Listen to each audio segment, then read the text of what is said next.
Welcome to the presence of Lord. Welcome to the presence of Lord. Welcome Holy Spirit परमेश्वर।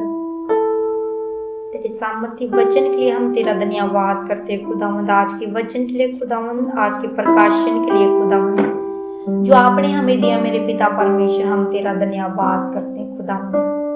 तेरे revelation के लिए खुदावंद परमेश्वर, तेरी सामर्थ्य, तेरी ग्रेस के लिए खुदावंद परमेश्वर, तेरा धन्यवाद करते हैं, तेरा स्वागत करते हैं पवित्र आत्मा जी परमेश्वर। आपका वेलकम करते हैं खुदावंद, तेरा धन्यवाद करते हैं परमेश्वर। आज का वचन लोगों की लाइफ में फलों को लेकर आए खुदावंद। आज का वचन इनकी जिंदगियों में परमेश्वर अनंत जीवन को लेकर आए खुदावंद, शांति को लेकर आए खुदावंद, तेरी सामर्थ्य को लेकर आए खुदावंद परमेश्वर। तेरा वचन इनका सेम ना रहने दे मेरे पिता परमेश्वर। आज का सामर्थ्य वचन इन्हें सेम ना रहने दे खुदावंद। बाइबल कहती है धर्मी लोग खजूर के समान फूलेंगे फलेंगे और लबनोन के देवदार के समान बढ़ते रहेंगे खुदावंद। तेरी सामर्थ्य इनमें वास करे खुदावंद। तेरा वचन इन्हें छुटकारा दे खुदावंद। तेरी सामर्थ्य इनकी रक्षा करे खुदावंद। और कोई भी जन सेम न रहे इन वचनों को सुनने के बाद, कोई भी जन सेम न रहने पाए पिता यीशु के नाम से मेरे खुदावंद तेरा धन्यवाद करते हैं। Hallelujah, thank you Jesus, thank you Jesus, thank you Jesus. Hallelujah, hallelujah. आज हम देखेंगे व्हाट इज फेथ। क्या है फेथ परमेश्वर में? कौन से फेथ की परमेश्वर हमसे बात करता है? एक विश्वासी का फेथ कैसा होना चाहिए? एक क्रिश्चियन का फेथ कैसा होना चाहिए? आज हम फेथ के बारे में सीखेंगे कि परमेश्वर कैसे हमसे कौन सा फेथ एक्सपेक्ट करता है। जैसे कि यूहन्ना चैप्टर 3 की, जॉन चैप्टर 3 की जब हम 36 वर्ष को देखते हैं तो बाइबल में लिखा है कि जो पुत्र पर विश्वास करता, मतलब जो जीसस क्राइस्ट के ऊपर बिलीव करता है, वो बाइबल कहती है कि वो इटर्नल लाइफ को देखेगा, वो परमेश्वर के अनंत जीवन को देखेगा अपनी लाइफ में। परंतु जो पुत्र को की नहीं मानता वह जीवन को नहीं देखेगा। मतलब जो परमेश्वर के ऊपर बिलीव नहीं करता, वो वहां पे लिखा है कि वह जीवन को नहीं देखेगा, परंतु परमेश्वर का क्रोध उस पर रहता है। Hallelujah, thank you Jesus. जैसे कि आपने एक लहू बहने वाली औरत की एग्जाम्पल को जब हम देखते हैं बाइबल में, तो वहां पर लिखा है कि जो विश्वास का मतलब जो है कि विश्वास जब आप कर्म करते हैं, परमेश्वर के कर्म करते हैं, चाहे आपकी चीज डिले में है, अभी चीज आपको मिली नहीं है, लेकिन आप मेहनत कर रहे हैं, आप कर्म कर रहे हैं, आप प्रार्थनाएं कर रहे हैं, आप सेवा कर रहे हैं, आप फास्टिंग कर रहे हैं, तो ये दर्शाता है कि ये परमेश्वर, जो ये दर्शाता है कि ये जो लोग हैं ये एक बिलीवर हैं, ये जीसस के ऊपर विश्वास करते हैं। और एक ना एक दिन वो काम क्या है, इनके कर्मों के द्वारा जो कि एक फेथ को शो करते हैं, वो काम इनकी लाइफ में होगा। उसने कहा जो पुत्र के ऊपर विश्वास करता है वो ही अनंत जीवन को देखेगा, वो अनंत जीवन को देखेगा, वो इटर्नल लाइफ को देखेगा, स्वर्ग के ऊपर भी और पृथ्वी के ऊपर भी। जैसे सामरी औरत जो कि एक जो एक पाप में थी, और जैसे ही परमेश्वर उसके नगर में आया, सामरी औरत के नगर में आया, सामरिया में आया, तो परमेश्वर ने कहा कि मैं तुझे क्या दूंगा, मैं तुझे जीवन का जल दूंगा और जिससे तू कभी प्यासी ना रहेगी। और जब उसने कहा, परमेश्वर ने, जीसस क्राइस्ट ने जब कहा कि तू, इतने में एक सामरी स्त्री, हम 7 आयत को पढ़ेंगे 4 की 7 में, इतने में एक सामरी स्त्री जल भरने आई। यीशु ने उससे कहा मुझे पानी पिला, क्योंकि उसके चेले तो नगर में भोजन मोल लेने को गए थे। हालेलुया। और जब हम 4 की 16 पढ़ते हैं, यीशु ने उसे कहा जा अपने पति को जहां बुला ला। इसने उत्तर दिया मैं बिना पति की हूँ। यीशु ने इससे कहा तू ठीक कहती है, मैं बिना पति की हूँ, क्योंकि तू 5 पति कर चुकी है और जिसके पास तू अब है वह भी तेरा पति नहीं। ये तूने सच ही कहा है। स्त्री ने उससे कहा, हे प्रभु, मुझे लगता है कि तू भविष्य देखता है। हालेलुया। तो उसने कहा कि जो भी तूने मेरे जीवन का सारा हाल सुना दिया, इसलिए मैं तेरे ऊपर बिलीव, उसने परमेश्वर के ऊपर बिलीव किया कि आज तक नहीं ऐसा कोई जिसने मेरी लाइफ के बारे में बताया कि जो भी इसने बोला है वो राइट बोला है और बिल्कुल राइट बोला है। और उसने बिलीव किया। उसने कहा, यीशु ने उससे कहा, मैं जो तुझसे बोल रहा हूँ वही हूँ। और उसने कहा, मैं जानती हूँ कि मसीह जो क्रिस्त कहलाता आने वाला है, जब वो आएगा तो हमें सब बातें बता देगा। यीशु ने उससे कहा, मैं जो तुझसे बोल रहा हूँ वही हूँ। तब उस स्त्री ने नगर में जाके, अपने गांव में जाके, सामरिया में उसने परमेश्वर की स्तुति की। और वो अपनी टेस्टमनी को जब उसने शेयर किया कि एक इंसान है, एक भविष्यद्वक्ता है जिसने मेरे जीवन का हाल सुना दिया, और बहुत सारे लोगों ने उसके ऊपर बिलीव किया। और उसका जो नगर था वो परमेश्वर उसके द्वारा, उसने टेस्टमनी दी और उसके द्वारा बचाया गया। मतलब उसने बिलीव किया। जब लोगों ने बिलीव किया तो उनके घराने बचाए गए। हालेलुया। इसलिए जब आप बिलीव करते हैं परमेश्वर के ऊपर, आप पापों से आजाद होते हैं, व्यभिचार से आजाद हो जाते हैं। और बिजनेस जो कि तंगियों में, गटियों में होता है, जब आप बिलीव करते हैं, जब आप वचन को पूरा करते हैं, आपकी लाइफ में एक डिफरेंट तरीके की ग्रेटनेस आती है। हालेलुया। और उसने कहा, जो परमेश्वर के ऊपर बिलीव नहीं करता, जो यीशु मसीह को नहीं मानता, वे जीवन को नहीं देखेगा, लाइफ को नहीं देखेगा, परंतु परमेश्वर का क्रोध उस पर रहता है। परमेश्वर का क्रोध उसके ऊपर रहेगा। क्यों? चाहे वो जितना मर्जी पैसे वाला इंसान क्यों ना हो, चाहे वो जितना मर्जी भला इंसान क्यों ना, लेकिन जब तक वो खुदा के वचन को ही नहीं अपनी लाइफ में अपना रहा, तो कैसे वो एक जीवन को देखेगा, कैसे वो एक बड़ी लाइफ को देखेगा, कैसे वो ग्रेटनेस लाइफ को देखेगा, अगर वो परमेश्वर की बातों को, परमेश्वर को नहीं मानता। क्योंकि बाइबल में लिखा है, स्वर्ग के ऊपर और पृथ्वी के नीचे सिर्फ एक ही नाम है, यीशु मसीह एकमात्र, जिसके द्वारा आपका उद्धार हो सकता है। आपके पापों का उद्धार, आपके शारीरिक उद्धार। उसने कहा, मैं तुझे दीर्घायु से तृप्त करूंगा और अपने किए हुए उद्धार का दर्शन दिखाऊंगा। मतलब शारीरिक उद्धार का दर्शन दिखाऊंगा, मानसिक उद्धार का दर्शन दिखाऊंगा, तुझे आर्थिक उद्धार का दर्शन दिखाऊंगा, सामाजिक उद्धार का दर्शन दिखाऊंगा। हर एक उद्धार के दर्शन की परमेश्वर ने बात की। उसने कहा, सिर्फ तेरा आत्मिक उद्धार नहीं होगा, तेरा शारीरिक उद्धार भी होगा। तू बीमारियों से भी छुड़ाया जाएगा जब तू परमेश्वर के ऊपर बिलीव रखेगा। तेरा जो बिजनेस है जो नहीं ग्रो अप कर रहा, जब तू बिलीव करेगा, तू टाइट बोएगा, तो परमेश्वर कहता है, मैं उसको ऊंचा करूंगा, तेरे बिजनेस को, तेरी लाइफ को, तेरे घराने को, और मेरा क्रोध तेरे ऊपर से हट जाएगा। जब जब इस्राएली लोगों ने पाप किया, जब जब इस्राएली लोगों ने परमेश्वर से दूर गए, उसकी नहीं मानी, उसके ऊपर नहीं बिलीव किया, और परमेश्वर का क्रोध हमेशा इस्राएली के ऊपर भटकता ही रहा। वो इस्राएलियों के ऊपर परमेश्वर क्रोध कभी नहीं हटा। लेकिन जब जब वो परमेश्वर की मानते थे, वो क्रोध, खुदा का क्रोध उनसे परे हो जाता था। जब हम पाप की लाइफ को जीते हैं, जब लोग पाप की लाइफ को, व्यभिचार की लाइफ को, हर वो संसारिक काम करते हैं जो खुदा के वचन के अगेंस्ट हैं, तो लोगों की लाइफ के ऊपर परमेश्वर का क्रोध आता है। और वो उस पाप के गड्ढे में जब गिरते हैं और क्या करते हैं, वो परमेश्वर की मर्जी को पूरा नहीं कर पाते। और शैतान यही चाहता है, वो चाहता है कि यंग लोग ना बचाए जाएं, वो चाहता है यंग लोग सेवकाई ना करें, वो चाहता है कि यंग लोग व्यभिचार, पाप, निंदा, सारी संसारिक कामों में लग जाएं, ताकि शैतान उनकी लाइफ को बर्बाद कर पाए। लेकिन खुदा लोगों की लाइफ को, नौजवानों को, सभी परिवारों को, उनकी लाइफ को ब्यूटीफुल करना चाहता है। उसने कहा, जो मेरे ऊपर बिलीव रखेगा वो अनंत जीवन को पाएगा, वो स्ट्रॉन्ग लाइफ को जिएगा, वो ग्रेट लाइफ को जिएगा, और कोई शर्मिंदगी उसका हिस्सा ना होने पाएगी। जब आप परमेश्वर के ऊपर बिलीव करते हैं, आपकी शर्मिंदगियां खत्म होती हैं, अपमान खत्म हो जाता है, लानतें खत्म हो जाती हैं।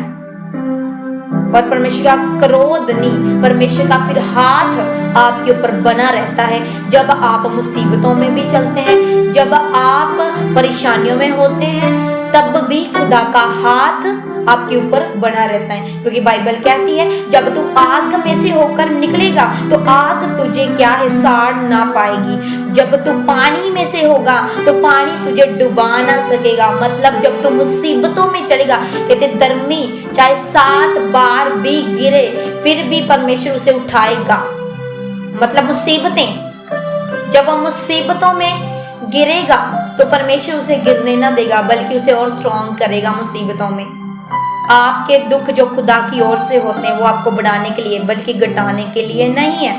लेकिन जब आप वचन के विरुद्ध जाकर जो दुख आपकी लाइफ में आता है वो आपको सदा के लिए रुलाता है।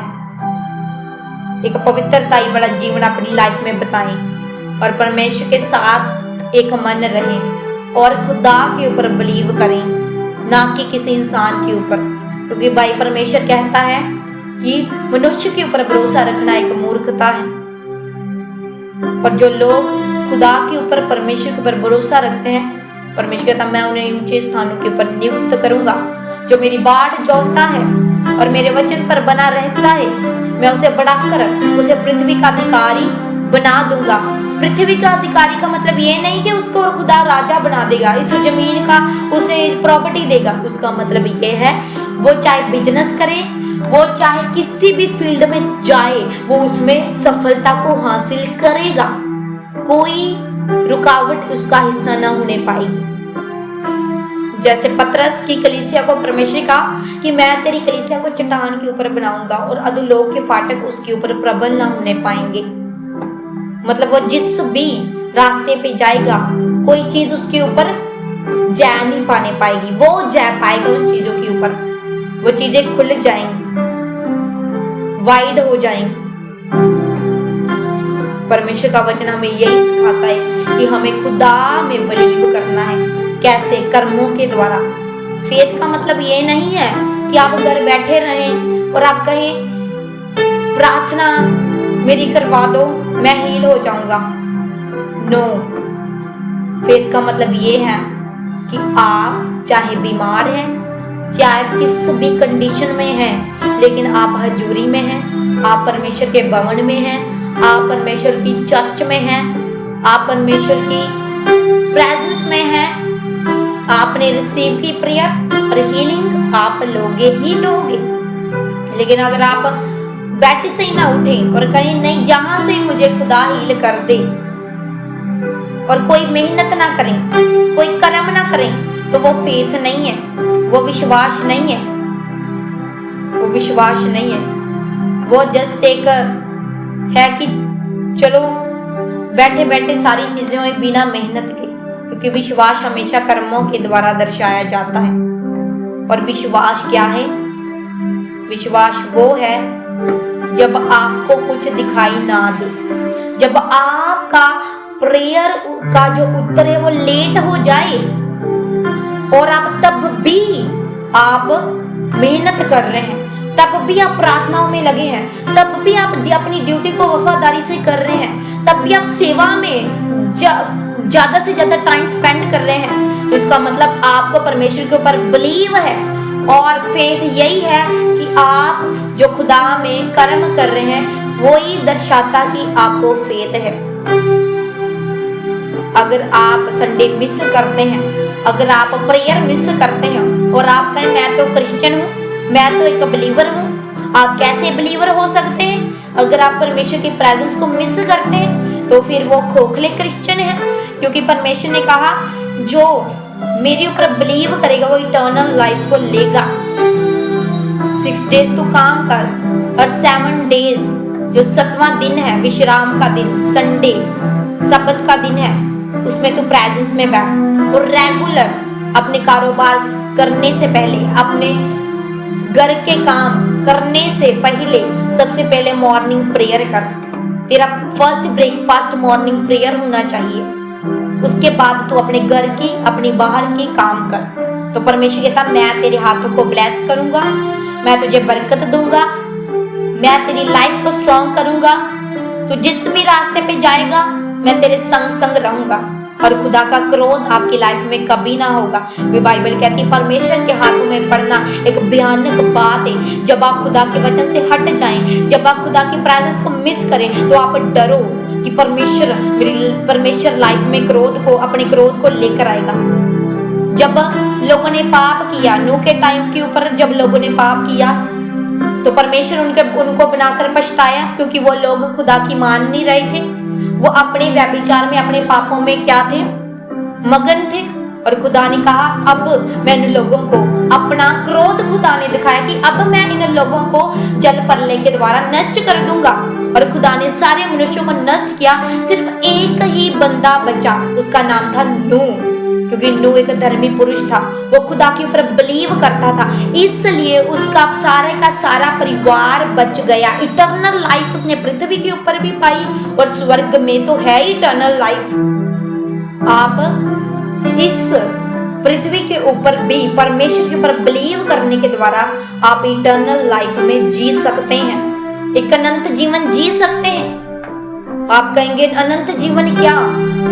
जहां पर एक नॉन बिलीवर पर्सन है, वो अपनी खर्चे की ओर देख रहा है, मतलब उसकी सैलरी हो सकती है 30-40,000 हो, लेकिन वो जस्ट अपनी चिंताओं में, टेंशन में है। मेरे अगले दिन क्या होगा, कल मैं क्या करूंगा, कैसे मैं अपनी बिजनेस को, मैं अपनी फैमिली को कैसे हैंडल करूंगा। लेकिन एक साइड पे बिलीवर है जो परमेश्वर के वचन को मान रहा है, उसकी चाहे 25,000 की सैलरी है, 30,000 की सैलरी, लेकिन उसमें से वो परमेश्वर को टाइट दे रहा है, सेवा कर रहा है और प्रेयर कर रहा है और खुदा की प्रेजेंस को कभी मिस नहीं कर रहा। तो इसका मतलब बिलीवर जो है वो एक अनंत जीवन में है। और जब वो लोगों से मिलेगा बिलीवर, वो कहेगा आई एम सुपर ब्लेस्ड। जब दूसरे लोग मिलेंगे वो कहेंगे मैं दुखी हूँ, मैं निराश हूँ, मेरा ये नहीं हो रहा, वो नहीं हो रहा। लेकिन जब वो बिलीवर को मिलेगा कि हाँ इसकी तो लाइफ इतनी ब्लेस है, क्यों? क्योंकि बाइबल कहती है परमेश्वर को मानने के द्वारा ही तेरी लाइफ में तू इटर्नल लाइफ को जिएगा। धरती पर भी, स्वर्ग में तो है ही, धरती पर भी तो स्वर्ग जैसी लाइफ को जी पाएगा, जहां पर लोग डिप्रेस हो जाते हैं, जहां पर लोग पैसे के पीछे डिप्रेस हो जाते हैं, जहां पर जब लोगों का बिजनेस नहीं चलता तब वो लोग डिप्रेस हो जाते हैं, जब उनको नौकरी नहीं मिलती तब लोग ऑफेंड हो जाते हैं, निराश हो जाते हैं। लेकिन परमेश्वर कहता है कि जो बिलीवर है, चाहे उसे नौकरी मिले या ना मिले, चाहे उसका बिजनेस देर बाद चले या ना चले, लेकिन कहता है कि वो दुख में हो चाहे, वो तब भी खुदा को नहीं छोड़ेगा, वो दुख में भी खुदा की प्रेजेंस में बना रहेगा। ये एक फेथ की निशानी है कि वो बंदा बिलीवर है। आपकी लाइफ में चाहे दुख आए, चाहे बैड कंडीशंस आए, चाहे कुछ भी परखने के लिए आए, लेकिन आपकी असली बिलीवर आप वो होंगे। आपके लाइफ में कुछ भी हो, लेकिन आप तब भी कहेंगे मुझे प्रेयर करनी है, मुझे चर्च जाना है, मुझे फास्टिंग करनी है। इसको कहते हैं रियल बिलीवर ऑफ गॉड, और उसमें इटर्नल लाइफ हो। Hallelujah, thank you Jesus. और मेरा ये बिलीव है कि आप सब जितने ब्रदर और सिस्टर्स इन वचनों को सुनेंगे वो बल और ताकत को पाएंगे और वो परमेश्वर के ऊपर और बिलीव करेंगे और इटर्नल लाइफ उनका हिस्सा होगी, अनंत जीवन उनका हिस्सा होगी। इस पृथ्वी के ऊपर भी अनंत जीवन उनका हिस्सा होगा, क्योंकि बाइबल कहती है कि हम पृथ्वी के ऊपर भी स्वर्ग जैसी लाइफ को जी सकते हैं, जहां पर लोग किसी ना किसी चीज से निराश है, लेकिन एक क्रिश्चियन, रियल क्रिश्चियन जो खुदा के साथ जुड़ा है, जो असली विश्वासी है, उसकी लाइफ में दुख हो, कुछ भी हो, वो खुदा की हजूरी में बना रहेगा। कोई दुख उसे खुदा की हजूरी से अलग नहीं कर पाएगा, कोई चीज उसे खुदा की हजूरी से अलग नहीं करने पाएगी। उसका मतलब ये रियल बिलीवर है। और आपका फेथ खुदा में और बढ़े इस वीडियो के द्वारा, वो फेथ बढ़े आपका, आप सामर्थ को पाएं, आप परमेश्वर की अनॉइंटिंग को पाएं और परमेश्वर आपके ऊपर अनुग्रह करे, ब्लेसिंग्स आए, बेचैनियां खत्म हो जाएं, आस आए खुदावन, उम्मीद आए मेरे पिता परमेश्वर इन वचनों को सुनने के बाद खुदावन, इंटरनल लाइफ इनका हिस्सा हो खुदावन, अनंत जीवन इनका हिस्सा खुदावन मेरे पिता परमेश्वर। तेरा रूह इनकी लाइफ में कार्य करे खुदावन, इनकी जिंदगियां सेम ना रहे मेरे पिता परमेश्वर, तेरा आत्मा इन्हें बल और ताकत दे खुदावन। परमेश्वर का फेथ तेरे ऊपर और मजबूत हो। तेरा वचन ऐसा कहता है कि जो यीशु मसीह के ऊपर बिलीव करता है अनंत जीवन उसका है। सूबेदार ने बिलीव किया, उसका सेवक चंगा हो गया। यस खुदावन, उसने कहा यहाँ से कह दे तू मेरी छत के तले, मैं इतना अच्छा नहीं हूं, मैं इतने योग्य नहीं हूं कि तू मेरे छत के तले आए, तो जहां से बोल दे मेरा सेवक चंगा हो जाएगा। इसको कहते हैं फेथ। वो सूबेदार आया, उसने कर्म किया, जीसस के सामने आया, उसने कर्म किया, जीसस को बोला और उसने वहां पर रिसीव किया वो वर्ड्स को। That is faith. फेथ का मतलब है वर्क करना, कर्म करना। चाहे आपका काम नहीं हो रहा लेकिन बहुत जल्दी हो जाएगा अगर आप कर्म करते रहेंगे, खुदा में मेहनत करते रहेंगे। हालेलुया। ये वचन आपको ब्लेस करे, जिंदगियां सेम ना रहे, घर परिवार सेम ना रहे, उम्मीद जगे, आस जगे और शांति आए परिवारों में, यंग यूथ की लाइफ में शांति आए। ब्लेस करते खुदा, ब्लेस करते खुदा, सबको ब्लेस करते खुदा, लोगों को ब्लेस करते हैं, शांति वाली जिंदगी व्यतीत करें और खुदा का फेथ, खुदा का आत्मा इनकी जिंदगियों में कार्य करे, खुदा का रूह इनसे बात करे सपनों में। मेरे पिता तेरा आत्मा इन्हें गाइड करे, इन्हें लीड करे, इन्हें ऊंचा करे खुदा। यीशु के नाम से मांग लेते हैं। God bless you all. सबको जय मसीह।